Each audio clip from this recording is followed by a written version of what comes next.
Cerita romantis Diari Sobat 7, episode 160, dititipi bayi kembar dari panti asuhan. Matahari mulai condong ke barat, sudah pukul 2 siang kala Asmi baru saja menyelesaikan semaan Qur'annya hari ini. Mas, ini hari keempat Mas tirakat ya? Iya Ning Ayu, kenapa? Enggak apa-apa, pengen masakin apa gitu buat Mas. Mas mau dimasakin apa? Apa ya? Terserah apa gitu Ning Ayu. Apa ya Mas? Aku juga bingung. Mas mau tak buatkan soto ayam, apa botok lamtoro, apa sayur asem? Yang gampang aja Ning Ayu, yang cepat aja, yang bahannya sudah ada.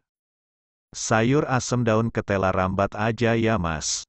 Daunnya bisa metik di kebun samping. Iya, gitu aja. Sama tahu penyet Ning Ayu. Oke Mas, kalau gitu aku tinggal cari asem di belakang aja, kayaknya ada. Iya, pokoknya yang kamu nggak repot Ning. Kalau kamu kecapean masak nanti malamnya kecapean. Kenapa kalau malamnya kecapean Mas? Iya nanti Mas jadi korban PHP. PHP, pemberi harapan palsu, siang diiming-iming, malam ditinggal tidur, cek. Asmi mengomel lirih. Zahra terkekeh pelan. Iya deh Mas.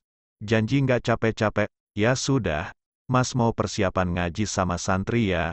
Kamu nggak usah capek-capek. Oh ya, gimana kursusmu Ning? Hasil ujiannya udah keluar?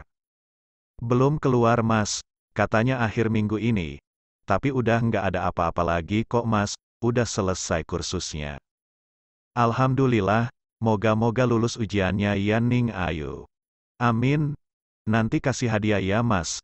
Zahra menggoda sang suami. Siap, mau apa? Peluk, cium, apa anak yang banyak? Kok kayaknya Mas yang untung semua, namanya juga usaha Ning Ayu. Tangan sang suami langsung menyergap pinggung ramping sang istri. Udah Mas, berangkat sana. Sang istri mendorong punggung sang suami. Ia tahu setelah ini suaminya sudah ditunggu para santri. Nanti malam ya Ning Ayu, jangan ketiduran lagi. Ngaji-ngaji, puasa, nganu juga ibadah Ning. Wajah Asmi memelas memandang sang istri yang terus mendorongnya paksa. Assalamualaikum, Mas Asmi. Suara Fahmi dari balik pintu keduanya. Zahra pun tertawa melihat sang suami. Sana-sana, dicari dik Fahmi dan santri. Hihihi. Awas ya, nanti malam gak tak kasih ampun. Sang istri menjulurkan lidah, sengaja menggoda sang suami. Waalaikumsalam, Asmi menutup pintu kamarnya. Fahmi sudah menunggu di teras depan. Maaf Mas, mau ada tamu dari panti asuhan Mas. Yang kemarin mau titip santrinya ya? Iya Mas, tapi apa dik? Fahmi tak sempat menyelesaikan kalimatnya. Salah satu santri sudah menjemput Fahmi dan Asmi, memberitahu bahwa santri dari panti asuhan sudah tiba. Lekas Asmi dan Fahmi menemui pengasuh panti yang sedianya datang bertemu. Sementara itu, Zahra yang mulai sibuk di dapur mulai menyiapkan bahan-bahan memasaknya. Tak kurang dari 30 menit sayur asem beserta tahu goreng sudah ia siapkan. Baru saja ia akan mengupas pete, suara Asmi memanggilnya. Ning Ayu, di mana? Iya Mas, bentar, cuci tangan. Ia pun memastikan kompornya mati semua, dan bergegas pada suaminya. Alangkah terkejutnya Zahra saat sang suami menggendong seorang bayi perempuan, sedangkan seorang santri menggendong bayi laki-laki. Loh anaknya siapa Mas? Zahra menyambut sang bayi dari gendongan sang suami. Bayi titipan panti asuhan Ning Ayu. Sementara pantinya direnovasi, beberapa santrinya dititipkan di sini, termasuk bayi kembar ini. Oh ini kembar, iya, itu kembarannya. Wah, lucunya Mas. Siapa namanya adik bayi ini? Zahra menggendong serta menciumi hidung sang bayi. Yang laki-laki namanya Irham, yang perempuan namanya Rahma Bunyai. Kata santri yang menggendong sang bayi, oh iya, mbaknya namanya siapa? Zahra bertanya balik pada sang santri. Saya Santi Bu Nyai, saya pengasuh bayi yang biasa di panti. Oh iya, Mbak Santi tinggal di sini juga kan? Iya Bu Nyai, menemani bayi-bayi ini dan beberapa adik kami. Zahra mengangguk, pandangannya beralih pada bayi laki-laki yang ada di gendongan Santi. Entah mengapa mata Irham, sang bayi laki-laki amat teduh dan seolah tertaut pada pandangan Zahra. Ah, Ma, suara Irham yang masih berusia sekitar 11 bulanan itu pada Zahra. Lucunya anak ini, Zahra pun mengembalikan rahma pada gendongan sang suami. Sedangkan ia kini menggendong Irham dengan penuh kasih sayang. Bener nggak sih Mbak Santi, saya gendongnya ini? Sudah betul kok Bu Nyai, suasana menjadi hangat. Asmi menggendong bayi Rahma, dan Zahra menggendong bayi Irham, sungguh pemandangan yang menyejukkan. Sudah pantes Mas, cocok. Fahmi dari ujung pintu muncul. Amin, doakan ya dik. Asmi menyahuti. Amin, Zahra pun mengamini pelan. Anak pertama perempuan lucu ya Ning Ayu, kayaknya. Iya mending cowok dulu Mas, bisa jagain adik-adiknya. Kalau cewek lo lucu Ning Ayu, ngegemesin, kalau cowok lo nggak bisa didandanin. Ih, Mas, yang dipikir kok malah dandanin anak, pokoknya anak pertama cowok dulu Mas. Langsung dua ya cocok Mas, Mbak, Fahmi terkekeh pelan. Wah lucu kayaknya ya Ning Ayu. Tapi ya siap-siap, kalau kembarnya cowok dua-duanya kayak anaknya Pak De Basri ya alamat Mas. Tiap hari gelut, hahaha. Iya memang anak cewek itu lo paling bener. Nggak suka gelut, lemah lembut, iya kan Ning Ayu, Asmi ganti menimpali. Wis terserah Gusti Allah Mas, umpama dikasih ini aja aku ya suka. Zahra menciumi bayi Irham yang nampak tersenyum terus padanya. Bu Nyai, saya mohon izin memandikan bayi-bayi dulu. Santi memohon izin, saya ikut boleh Mbak Santi. Zahra menyerahkan bayi Irham pada Santi. Tentu boleh Bu Nyai, kalau Bu Nyai berkenan. Santi nampak terkaget mendengar permintaan Zahra. Mas, boleh ya? Boleh, tapi jangan lama-lama ya. Asmi menyerahkan Rahma pada gendongan Zahra. Iya Mas. Janji. Malam mulai pekat, katak mulai beradu suara menyanyikan lagu tidur menemani gemericik gerimis malam itu. Dua insan beradu peluh dalam kehangatan pelukan. Sang pria tak kunjung melepas pelukannya, sedangkan sang wanita meringkuk lemah di pelukan sang suami.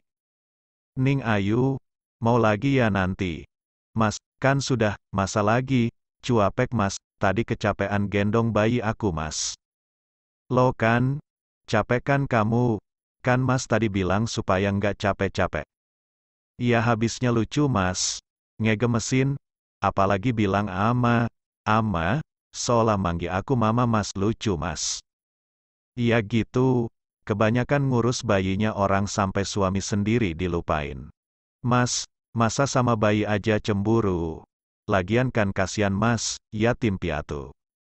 Iya. Tapi kamu seharian main sama bayi sampai lupa sama Mas. Iya Mas. Tadi pas Mas buka puasa si Irham nangis Mas. Aku jadi nggak tega, maaf ya Mas. Nggak mau ah. Asmi sengaja menggoda sang istri. Mas, kok gitu? Ya gitu. Masa aku nggak boleh marah terus minta dimanja-manja sama istriku? Ganti Asmi membalikkan punggungnya membelakangi Zahra. Iya Mas, maaf. Zahra salah. Zahra menciumi leher sang suami. Jelas laki-laki mana yang kuat menahan godaan dari sang istri. Terlebih tangan sang wanita mulai bergerilya di balik gulungan selimut tebal yang membungkus tubuh keduanya. Nah, gini loh sayang. Mas suka. Ganti sang suami memutar badan. Ganti menciumi bibir istrinya dengan masif. Belum sempat sang suami melanjutkan serangan, tiba-tiba terdengar suara tangisan bayi meraung dari ujung kamar. Hua, hua, amaa. Suara raungan bayi itu jelas berulang. Seketika konsentrasi keduanya menjadi buyar. Ya Allah, kok ada-ada aja yang ganggu. Asmi kembali menggerutu. Maaf ya mas, aku lihat dulu boleh. Zahra menciumi pipi suaminya. Asmi tak menjawab, hanya memalingkan wajahnya yang berubah menjadi merah padam. Mas, nanti dilanjut lagi ya? Boleh, atau kita lanjut sekarang aja? Nggak mood. Asmi meraih sarungnya dengan wajah ditekuk. Mas, ya, boleh. Asmi memilih menyulut rokoknya. Zahra pun tersenyum memandangi suaminya. Segera ia mandi besar dan gamis panjang dan jilbab instannya. Dikeringin dulu rambutnya Ning Ayu. Nanti dulu mas, kasihan Irham nangis. Asmi hanya mengangguk kecil, sedangkan Zahra sudah menghilang di balik pintu. Asmi pun segera masuk kamar mandi dan melakukan mandi junub. 10 menit kemudian ia keluar dari kamar mandi. Loning, Asmi memandangi bayi lelaki sedang tertidur pulas di tengah ranjang. Hehe, Irham langsung tidur mas abis tak peluk. Boleh ya malam ini Irham tidur sama kita? Heh, lah tadi katanya, besok ya mas, please. Gagal maning. Maaf ya mas. Ya udah, nggak apa-apa, asal besok double ya. Alis Asmi bergerak ke atas memberi kode. Zahra tersenyum tipis menanggapi senyuman nakal sang suami. Zahra ikut terlelap memeluk sang bayi, sedangkan Asmi memilih berjalan keluar kamar mencari hawa dingin. Dari kejauhan suara tangis bayi di ujung malam. Siapa lagi malam-malam nangis begini? Asmi pun mencari sumber suara tangis. Ternyata Rahma, adik Irham menangis tak mau berhenti di gendongan Santi. Maaf Gus, Rahmanya nggak mau tidur. Coba sini sama saya mbak. Asmi ganti menggendong sang bayi. Sepertinya nyari kakaknya Gus, biasanya tidurnya selalu sebelahan. Santi takut-takut berucap. Sedangkan Rahma mulai tenang di gendongan Asmi. Ya sudah, biar saya bawa saja mbak. Mana dotnya?